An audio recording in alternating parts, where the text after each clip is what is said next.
तो अभी हमारे साथ हैं हमीरपुर के विधायक आशीष शर्मा जी और उनकी धर्मपत्नी स्वाति जी। सबसे पहले तो सर हमारी पूरी टीम की तरफ से महाशिवरात्रि पर्व की आपको बहुत बहुत बधाई हो। आपको भी पूरे पोल स्टार की टीम को सभी को बहुत बहुत बधाई, शुभकामनाएं।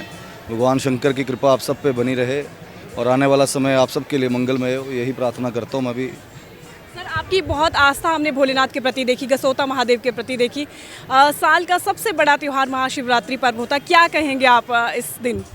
देखिए, शिव जी जो हैं वो जिसे कहते हैं कि उनका कोई वर्णन नहीं किया जा सकता है शब्दों में, और वो स्वयं जिसके ऊपर आशीर्वाद होता है वो कोई हम आस्था तो ये है कि अगर प्रभु का आशीर्वाद ना हो तो हम एक दीपक या धूप भी नहीं जगा सकते हैं। ये उनकी कृपा है कि उन्होंने ऐसी सद्बुद्धि दी है कि उनके चरणों में मेरा मन लगा है। और ये आज जो महापर्व है शंकर भगवान का, बहुत बड़ा दिन है, ऑर्डर दानी है, करुणा के सागर हैं, और वो ऐसे देव हैं, देवों के देव हैं, महादेव हैं, जिनकी कृपा जो है पूरे संसार पे है। कालों के काल हैं, महाकाल हैं, समय के देवता हैं, और जिनके अधीन सारी सृष्टि है, ग्रह नक्षत्र जिनके अधीन हैं, और जो किसी भी अपने भक्तों में किसी प्रकार का भी भेदभाव नहीं करते, जिनके लिए भूत प्रेत असुर राक्षस सब एक समान हैं, देव सब एक समान हैं, और जिसे कहते हैं कि जिसको सब ने ठुकराया उसको शिव जी ने गले लगाया। चाहे वो हम नाग की बात करें जो उन्होंने गले का हार बना के रखा है, चाहे वो बिलपत्तर हो, चाहे धतूरे का फूल हो, चाहे भूत प्रेत हों, जिसको सब ने ठुकराया उसको भोले शंकर ने अपने गले लगाया है। और आज ऐसे देवादिदेव महादेव का महापर्व है।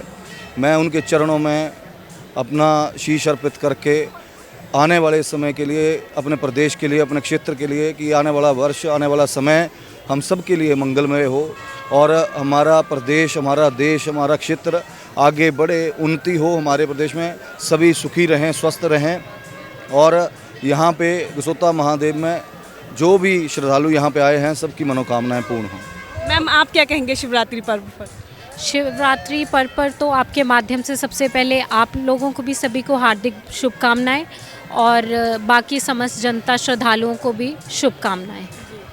सर सबसे ज़्यादा मैं आपको बधाई देना चाहूँगी। हम पिछले 4-5 सालों से देख रहे हैं कि बहुत सुंदर सजावट की जाती है, फूलों की स्पेशली बहुत खूबसूरत फूल यहाँ पर लगाए गए हैं, और इस बार तो हमने देखा कि यहाँ पर कुछ लाइट्स वगैरह भी लगाई गई हैं, और बहुत सुंदर जो है मंदिर प्रांगण बनाया हुआ है। इसके लिए आपको बहुत बहुत शुभकामनाएं हर तरफ से। Thank you.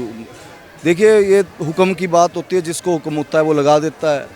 अब प्रभु ने हुक्म दिया है, कई वर्षों से उनकी कृपा है तो लगाने का अवसर मिलता है तो लगा देते हैं। और जैसे मैंने पहले कहा कि उनकी कृपा के बिना कुछ संभव नहीं है, तो चलो उनकी कृपा है, और हमारा भी सौभाग्य है कि हमें इस दिन बाबा के चरणों में पुष्प अर्पित करने का अवसर मिलता है।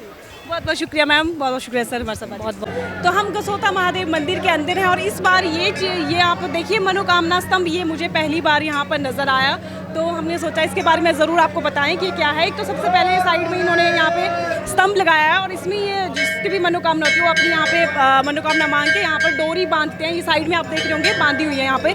हमारे साथ राजकुमार शर्मा जी हैं, इनसे हम इसके बारे में ज़्यादा जानेंगे। सर इसके बारे में बताएँगे आप? ये जी प्राचीन काल की बात है, जहाँ से शिवलिंग उत्पन्न हुआ है, यहाँ से 2 किलोमीटर दूरी पे, जहाँ किसान हल चला रहा था, उसने देखा, पहले फेरा लगाया तो उसमें जो वो उसको कुछ लगा, फिर दूसरे फेरे में ऐसा हुआ, देखा तो कुछ खून निकला, और फिर उसने फेरा लगाया तो उसमें वो उसकी आंखें चली गई। फिर वहाँ से लोगों ने खोद के देखा तो वहाँ शिवलिंग था। इस शिवलिंग को वहाँ से ले जाया गया पालकी में। यहाँ पे चलो भोलेनाथ की कृपा होगी कि यहाँ गसोता महादेव जो यहाँ पड़ा, तो यहाँ उस पालकी का भार इतना हो गया कि वो उनको उतारनी पड़ी। जब यहाँ पे उतार दिया तो भोलेनाथ ने यहाँ पे स्थान ले लिया। फिर वो लोग जो भाई यहाँ से नहीं उठा पाए, जो इसके जिन ये औजारों से लगा था वो यहीं पे उपस्थित हैं। जो भी यहाँ पे इससे डोरी बांधेगा उसकी मनोकामना जो वो पूर्ण हो जाएंगी। भोलेनाथ सबकी मनोकामना पूर्ण करते हैं। ये हमने पहले नहीं देखा था, ये वाला वो औजार है, मैं एक बार दिखाना चाहूँगी। इस पे आप देखिए जहाँ मैंने हाथ लगाया, ये वो औजार है, कहा जाता है कि हमारे मेन डोर पे था पहले। ये जो मेन दरवाजा था छोटा सा था, उसके ऊपर लगा हुआ था पहले, पर किसी ने देखा नहीं था। तो ये कहा जाता है कि ये वो औजार था जिससे जो है वो ये शिवलिंग को लगा था और शिव निकला था। हाँ ये यहाँ में लुआड़ू बोलते हैं, जैसे किसान बोलते हैं, ये है, ये चीज़ है वो। अब इसको स्थान दे दिया गया है यहाँ पर। हाँ ये पहले गेट पे होता था और अब ये यहाँ पर है। तो इसमें जो है शिवलिंग का जो आपने देखा होगा, जो वहाँ का शिवलिंग भी है गसोता महादेव का, उस पर भी हल्के निशान देखे जा सकते हैं और इस औजार से उसको वो निशान पड़े थे और यही वो औजार है। अब इसको एक स्थान दे दिया गया है और इसको मनोकामना स्तंभ कहा गया है। और इसमें अपनी मनोकामना, जो भी अगर कोई आता है अपनी मनोकामना मांगता है, इसको डोरी बांध के वो मनोकामना पूर्ण होती है, ऐसा है। बिल्कुल, मनोकामना हर किसी की पूरी होती है। जो भी मन से श्रद्धा से भगवान भोलेनाथ के दर पे आएगा, उसकी हर मनोकामना जो पूर्ण होगी।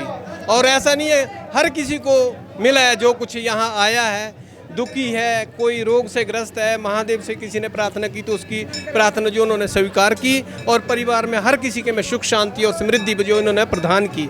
आज शिवरात्रि के मौके पर सब भक्तों को भोलेनाथ का आशीर्वाद है और अपनी कृपा जो वो बनाए रखेंगे और मीडिया के लोगों पर भी उनका आशीर्वाद बना रहेगा। इसी तरह हर साल जो है वो करते रहे, भोलेनाथ जो हर किसी की उन्नति और प्रगति करता रहे, यही हमारी भोलेनाथ से प्रार्थना है। धन्यवाद। हर हर महादेव, हर हर Mahadev. Refresh Mattress, India's #1 customer satisfaction brand with 99.5% satisfied customers.